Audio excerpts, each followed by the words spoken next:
Trust is a currency you can only spend once. My name is Marcus Chen, 33 years old, software consultant specializing in payment infrastructure. I'm sitting in my Tesla outside Claire's wellness studio in downtown Seattle, watching her through the floor-to-ceiling windows as she laughs with him. Daniel Forsyth, the investor she swore was just a mentor. The same man whose Porsche has been parked outside our apartment 3 times this week while I was supposedly at client meetings. She doesn't know I came back early. She also doesn't know I own 51% of her company. The studio used to mean something different. When Claire first showed me the empty space 14 months ago, she held my hand so tight her nails left crescents in my palm. "This is it, Marcus," she'd whispered, her voice catching on possibility. "This is where everything changes." The bamboo floors we installed together one weekend, arguing over the grain direction until we were both covered in sawdust and laughing. The meditation corner, where she'd practiced her teaching sequences on me, adjusting my shoulders with hands that knew every tension point in my body. The reception desk I'd custom built because she wanted something that felt like coming home. Now I watch her lean into Daniel's space, her hand on his forearm in that way she used to touch me when she wanted something.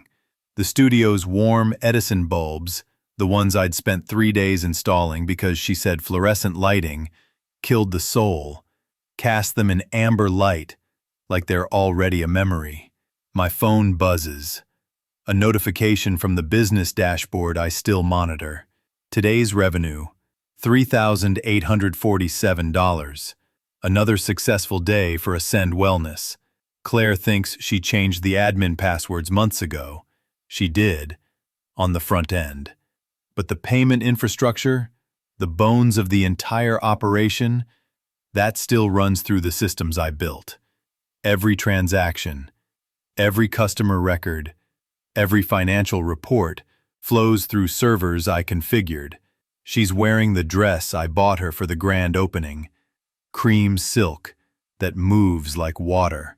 I remember zipping it up for her that morning, kissing the spot between her shoulder blades, where she has a small birthmark shaped like a comma. "We did it," she'd said, turning in my arms. "We actually did it. We." The word tastes different now, like copper pennies in my mouth. Through the window, Daniel's hand finds the small of her back, proprietary and familiar. The same hand that signed a mentorship agreement.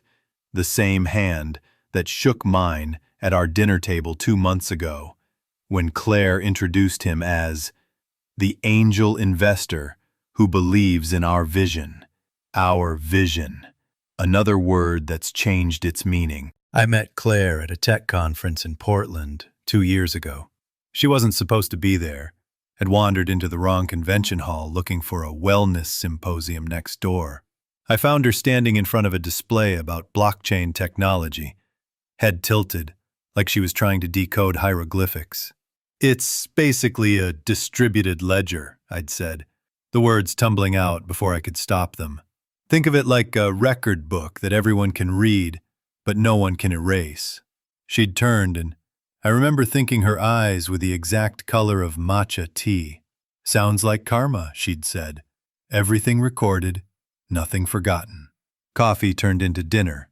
Dinner turned into walking the waterfront until 3 in the morning, talking about everything. Her dream of opening a wellness studio that wasn't just another Instagram-perfect yoga space, but something real, something that actually helped people heal. My work building payment systems for startups, the satisfaction of creating something elegant from code and logic. "I'm terrible with technology," she'd admitted, laughing as she struggled with her phone's GPS. "I once crashed my laptop trying to update Microsoft Word." "I'm terrible with people," I'd countered. "I once spent an entire party hiding in the bathroom, coding on my phone." She'd kissed me first, right there on the pier, with the city lights reflected in the water, like scattered code. "Maybe we can teach each other," she'd said. The teaching started immediately. Claire moved into my apartment 6 months later, transforming my sterile tech bro minimalism into something warm. Plants appeared on every surface. She replaced my blackout curtains with gauze that let in morning light. She taught me about meridians and energy flow, about holding space for emotion instead of solving everything, like a debugging exercise. I taught her about building sustainable business models, about cash flow and customer acquisition costs. We'd spend Sunday mornings in bed with her business plan spread across the sheets, me building financial projections while she sketched studio layouts. "I found a space," she'd announced one Thursday, bursting through the door with eyes bright as binary. "It's perfect, Marcus. Exposed brick, original hardwood, southern exposure. The owner wants $4,500 a month, but if we?" I'd asked, looking up from my laptop. She'd crawled into my lap, wrapping her arms around my neck. "I can't do this without you. Not just the money. I need you. Your brain, your systems, your stupid spreadsheets that somehow make everything make sense." Partners? She'd asked, extending her hand like we were closing a Fortune 500 deal. "Partners," I'd agreed, shaking it before pulling her back into my arms.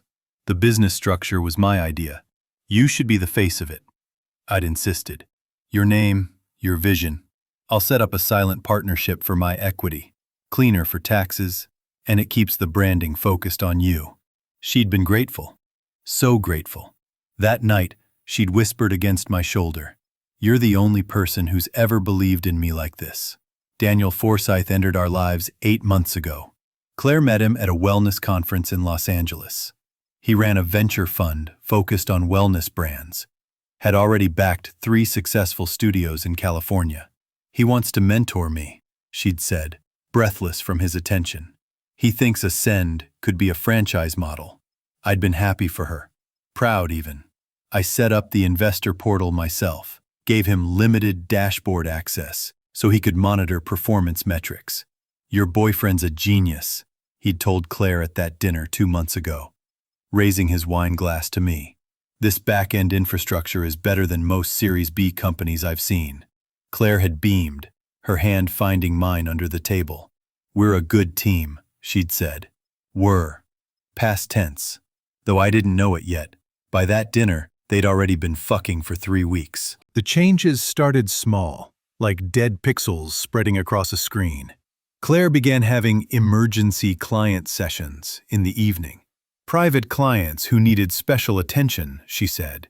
She'd come home smelling like lavender and something else, cologne that wasn't mine, Tom Ford maybe, the kind of scent that costs more than most people's car payments. Her phone developed a password. "The studio's Instagram got hacked last month," she explained, typing quickly whenever a notification appeared. "Daniel says I need better security habits." Daniel says. The phrase began appearing in our conversations like malware. Daniel says we should pivot the marketing strategy. Daniel says the Bay Area studios are using this new booking system. Daniel says, Daniel says, Daniel says. I started paying attention to patterns. It's what I do for a living, after all. Debug the system. Trace the errors. Claire's Tuesday evening classes started ending early, according to the booking system logs. 45-minute sessions mysteriously finishing at 30. Her location services, which she'd forgotten I could see through our shared Google account, showed her at the Four Seasons downtown. Once, twice, 6 times in 3 weeks. "How's Daniel's mentorship going?" I asked one night, keeping my voice neutral as I reviewed code on my laptop. "Amazing," she said, not looking up from her phone. "He's introducing me to some potential investors next week." The credit card statements told a different story. Our joint account, which I'd set up to handle business expenses, showed charges I didn't recognize. A dinner at Canlis, $400. A purchase at Agent Provocateur, $300.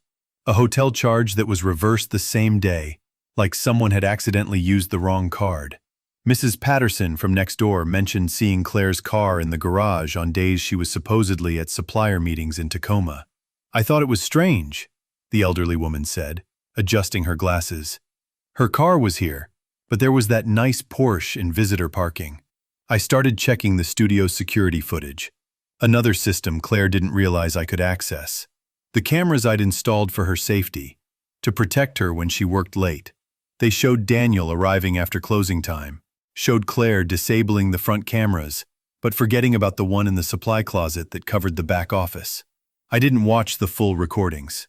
I'm not a masochist, but I saw enough. The way she touched his face, the way he pressed her against the desk I'd built, the way they moved together with practiced familiarity. The worst part was the gaslighting. "You're working too much," Claire would say when I'd ask about her schedule. "You're stressed. When's the last time you took a break?" She'd massage my shoulders, kiss my neck, make me feel crazy for noticing the distance between us. One night, she left her laptop open. The Messages app was running, synced to her phone. I saw my name in a conversation with Daniel. "Daniel, when are you going to tell him?" Claire, "After the Series A closes. Marcus is sweet, but he doesn't understand scaling. We need your expertise now." Daniel, "He built your entire infrastructure." Claire, "And I'm grateful. But gratitude isn't love. You know that." Daniel, "My lawyers can handle the equity buyout. Make it clean." Claire, 51% is his. We signed papers." Daniel, "There are ways around that. Trust me." I closed the laptop quietly, my hands steady despite the earthquake in my chest. "Trust me." The same words I'd said when I transferred $50,000 into her dream. That night, I held her while she slept, memorizing the weight of her against me. She murmured something into my chest, something that sounded like "love you," but maybe it was "above you" or "of you," the words we tell ourselves we hear. Here's what Claire didn't know. I'd been protecting myself since the day Daniel Forsyth walked into our apartment. Maybe it's the developer in me, always building redundancies, always preparing for system failure. Or maybe some primitive part of my brain recognized a predator. Either way, 2 days after that dinner, I'd called my lawyer, James Watanabe, a friend from college who'd traded coding for corporate law. "I want to document everything," I'd told him. "Every contribution, every hour worked, every system built." "Paranoid much?" James had laughed. "It's not paranoia if the system actually fails." He'd helped me file the intellectual property assignments properly. Every line of code I'd written for Ascend Wellness, every payment integration, every custom API, all formally documented as my personal IP, licensed to the company under specific terms, terms that included moral clauses, terms that included immediate reversion of rights upon breach of fiduciary duty. The equity structure was even more interesting. While Claire thought the 51% was a simple ownership stake, James had structured it as a controlling interest, with specific provisions, anti-dilution clauses, drag-along rights. Most importantly, a clause that allowed me to force a sale of the company if partnership trust was broken, defined specifically as engaging in deceptive business practices with third parties. "This is overkill," James had said while drafting. "She's your girlfriend. She's also a business partner," I'd replied. The two things shouldn't be confused. 3 weeks before I saw those text messages, I'd installed monitoring software on the business infrastructure, not spyware. Everything was on servers I owned, systems I'd built. Just comprehensive logging. Every transaction, every login, every modified file. I told myself it was for security, for debugging. The lying to ourselves is always the most convincing. I'd also moved my remaining savings, another $40,000, into a trust James managed. Separated our joint accounts into individual ones, keeping only $5,000 in the shared pool. Spring cleaning, I'd told Claire when she noticed. Better accounting for taxes. The morning after I saw her messages with Daniel, I made 2 phone calls. First to James. "Begin documenting everything I send you." Second, to Rachel Kim, a forensic accountant who specialized in startup audits. "I need a complete financial analysis of Ascend Wellness," I told Rachel. "Every transaction, every investor communication, every contract. This is your own company?" "Technically, yes. But I need to understand some irregularities." Rachel found them within a week. Daniel hadn't just been mentoring Claire. He'd been setting up a competing entity. Elevate Wellness LLC, registered in Delaware with Claire listed as a board advisor. It's clever, Rachel admitted. If you only owned 49%, it might have worked. But with 51% and these IP assignments, they've built their house on your land. I kept going to work, kept building features for the platform, added new payment integrations, improved the booking system, optimized the back end. Claire watched me work, kissing my forehead, bringing me coffee, telling me how lucky she was to have me. "You're too good to me," she said one morning, unaware that I'd just finished backing up every piece of data to servers she didn't know existed.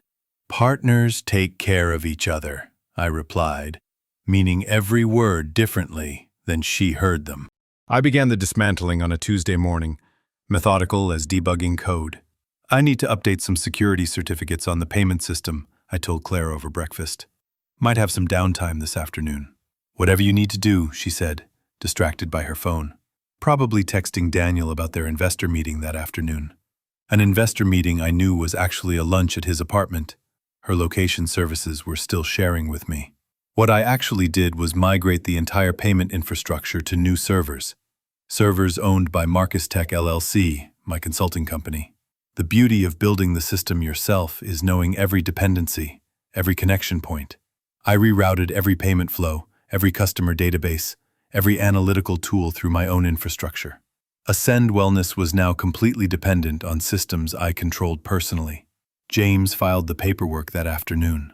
A formal notice of IP audit, requesting documentation of all technology usage within Ascend Wellness. Standard procedure, he wrote, for preparing year-end assessments. Claire would need to acknowledge receipt, but she rarely read legal documents. "That's what I have you for," she'd always say. I met with Rachel at a coffee shop downtown, reviewing the forensic accounting report.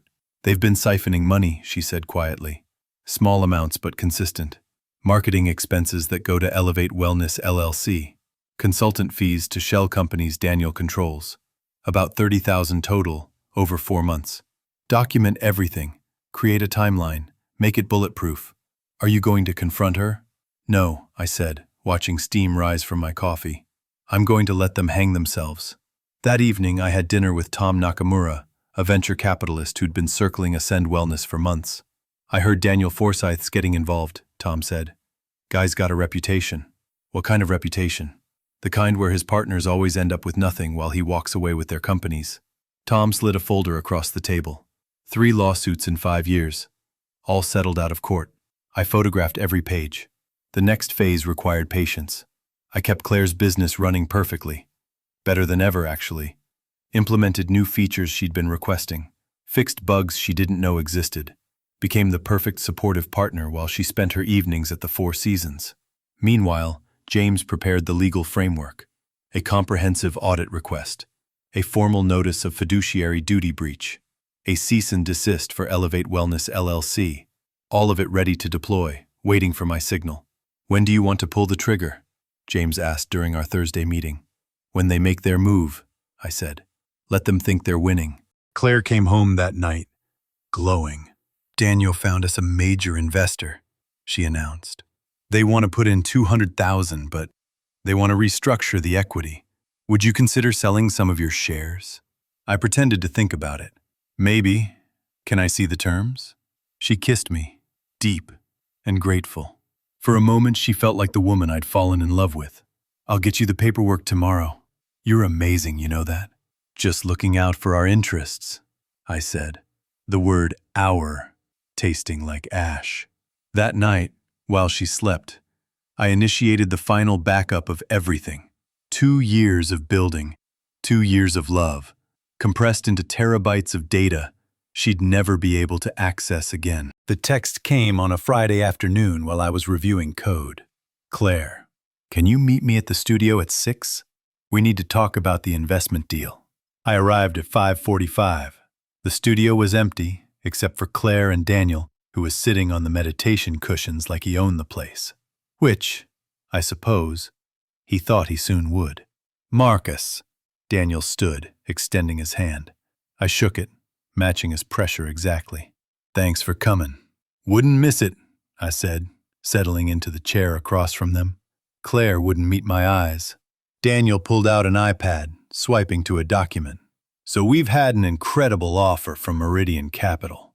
$200,000 for 55% equity. It would value Ascend at nearly $400,000, 8 times your initial investment. The thing is, Claire finally spoke, her voice soft. They want a clean cap table. Having multiple owners complicates things. I see. I leaned back, expression neutral. And you'd like me to sell?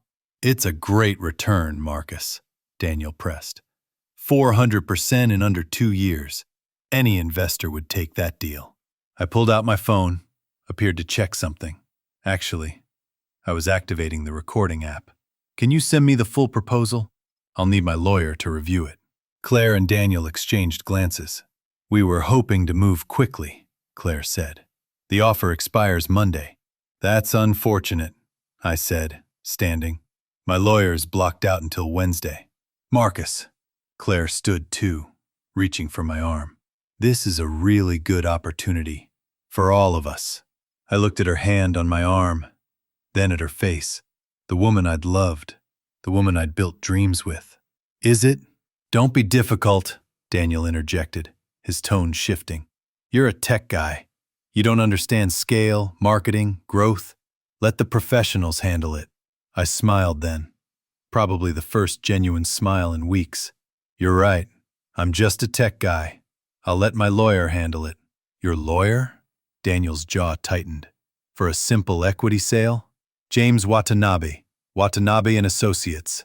You might know the firm. They handled the Vertex fraud case last year. The color drained from Daniel's face. He knew that case. Everyone in Seattle Venture Capital knew that case. Marcus, Claire started, but I was already at the door. Monday doesn't work for me, I said, not turning around. But don't worry, James will be in touch. Much sooner than that. James moved like a surgical strike. By Saturday morning, Claire and Daniel had received the cease and desist for Elevate Wellness LLC. By noon, the formal notice of fiduciary breach. By evening, the comprehensive audit request with a 48-hour compliance window. Claire called 37 times. I know because I counted, watching her name flash on my phone while I deep cleaned the apartment, removing every trace of her except the legal documents. Sunday brought lawyers. Not James, he let his associate Jennifer handle the meeting while he prepared the nuclear options. Claire brought someone from Daniel's firm, a silver-haired man named Peterson, who looked like he'd rather be golfing. We met at James's office downtown. Neutral ground, Jennifer had called it, though nothing about this was neutral. My client is prepared to purchase Ms. Mitchell's equity stake for the original investment amount, Jennifer began, sliding papers across the conference table. $50,000, paid immediately upon transfer. That's insulting, Peterson responded. The company is worth nothing, Jennifer interrupted. Without Mr. Chen's infrastructure, Ascend Wellness has no payment processing, no booking system, no customer database. He owns the IP for every line of code. Would you like to see the documentation? She produced a binder 3 inches thick. Every commit log, every timestamp, every piece of evidence that I'd built the entire technical infrastructure. Furthermore, Jennifer continued, we have evidence of embezzlement. $30,000 diverted to Elevate Wellness LLC, an entity attempting to compete using stolen trade secrets. Claire finally spoke. Marcus, please, can we talk privately? No, Jennifer answered for me. All communication goes through counsel. I pulled out my laptop, logged into the Ascend admin panel. Would you like to see yesterday's revenue? I asked Peterson. $0. Would you like to know why? I showed them the payment system dashboard. Every transaction failing. Every booking attempt resulting in an error. The entire business frozen. You can't do this, Daniel said, his composure finally cracking. This is sabotage. This is ownership, Jennifer corrected. Mr. Chen is under no obligation to provide his proprietary software to a company actively breaching its fiduciary duties. He's willing to restore services upon proper resolution. Rachel arrived then, wheeling in boxes of printed records. Forensic accounting complete, she announced, as if she'd just happened to be passing by. Would you like to discuss the irregularities I found? The IRS might be particularly interested in the unreported transfers to Delaware. Peterson whispered urgently to Daniel and Claire. I caught fragments, criminal exposure, and full audit, and need to settle.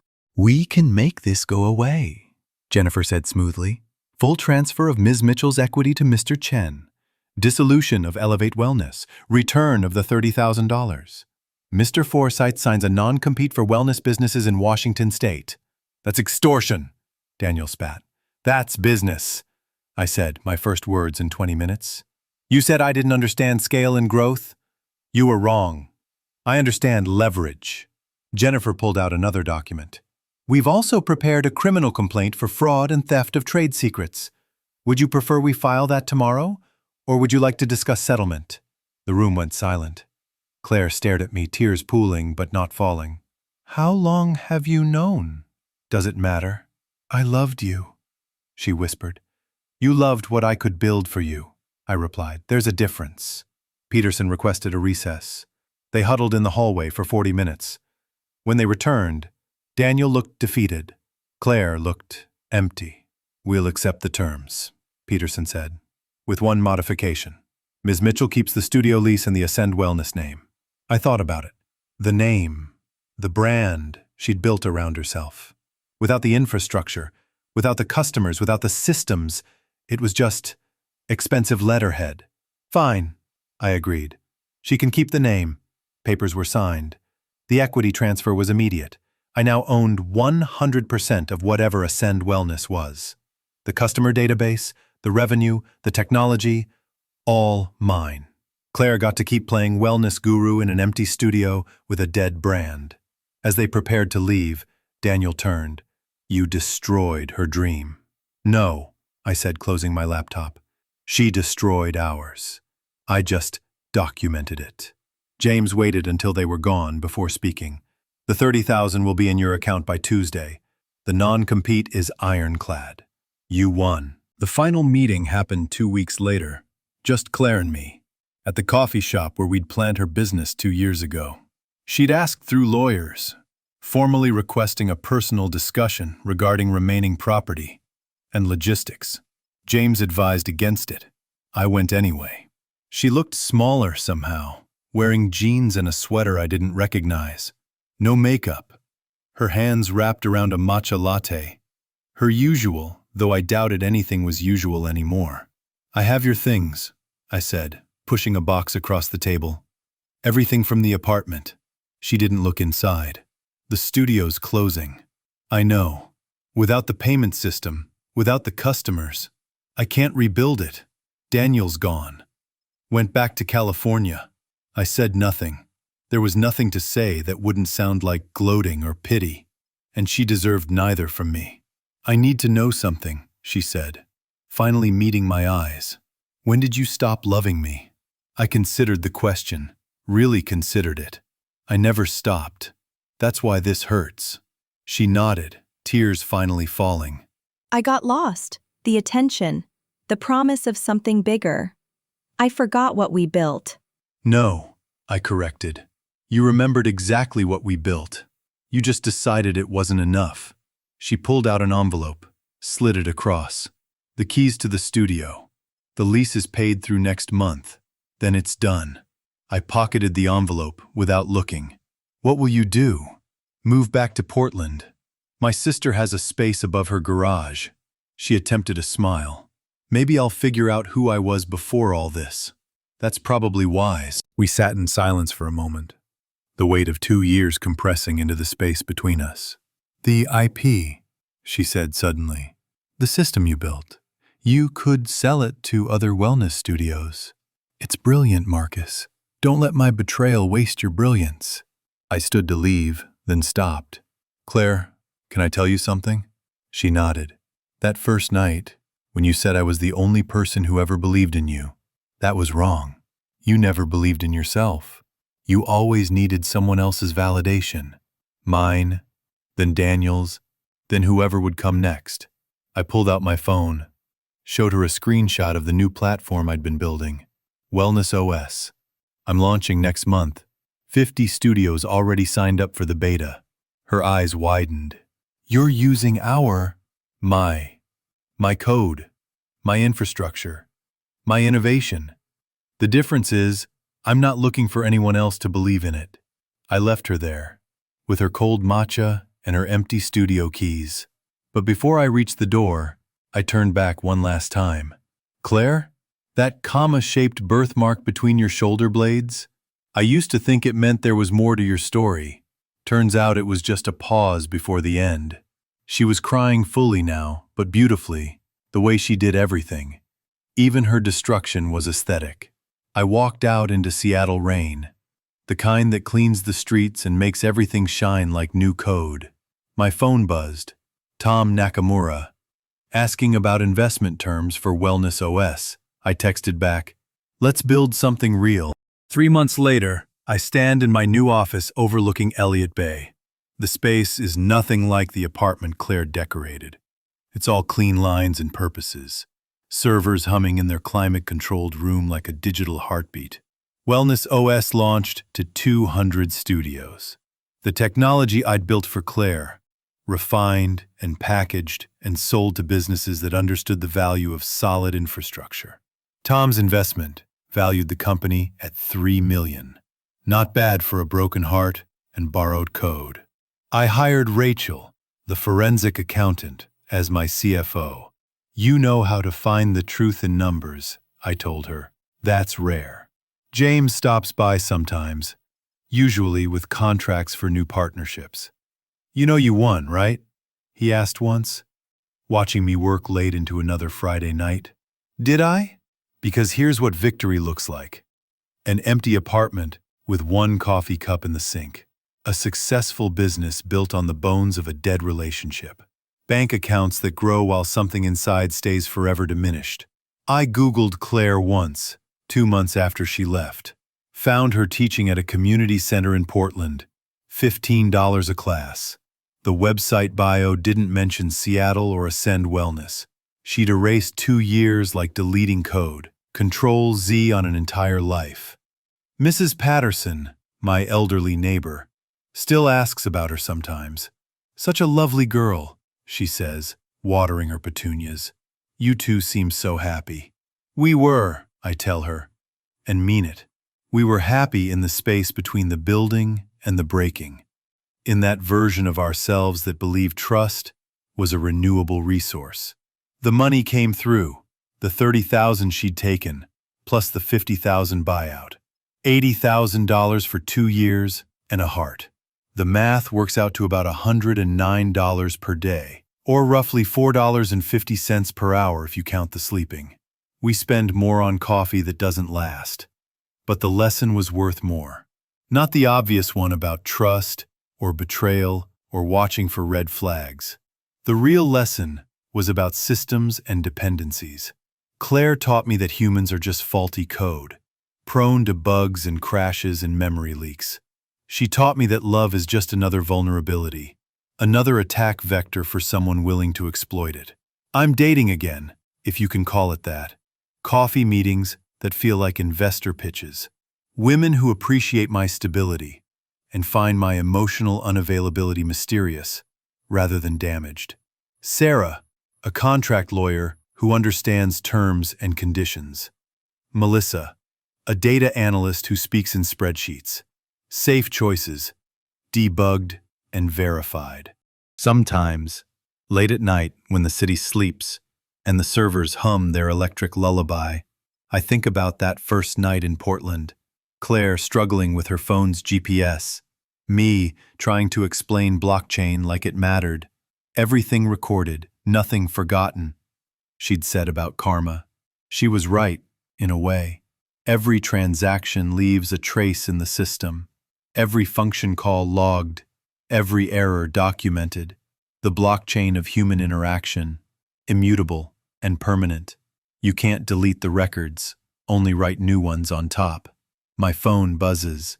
A notification from the Ascend Wellness monitoring system. I never disabled it. Some vestigial code I can't quite delete. The studio's been dark for 60 days. The domain expires next week. I could renew it. Preserve that digital monument to what we built. Instead, I let it go. Another 404 error in the infinite expanse of the internet. Tomorrow, I have meetings with 5 new wellness studios. The pitch deck is ready, full of success metrics and case studies. I'll tell them about sustainable growth and scalable infrastructure. I won't mention that the code was written at 2 a.m., while the woman I loved slept beside me, dreaming of the future we'd build together. Trust is a currency you can only spend once. But code is forever. It compiles clean, runs true, and never lies about what it's doing with your data. That's the difference between humans and systems. Systems can be debugged. I close my laptop, the Wellness OS logo reflecting in the dark window. Outside, Seattle continues its patient reign, washing the city clean for tomorrow's errors. Time to go home. Table for one.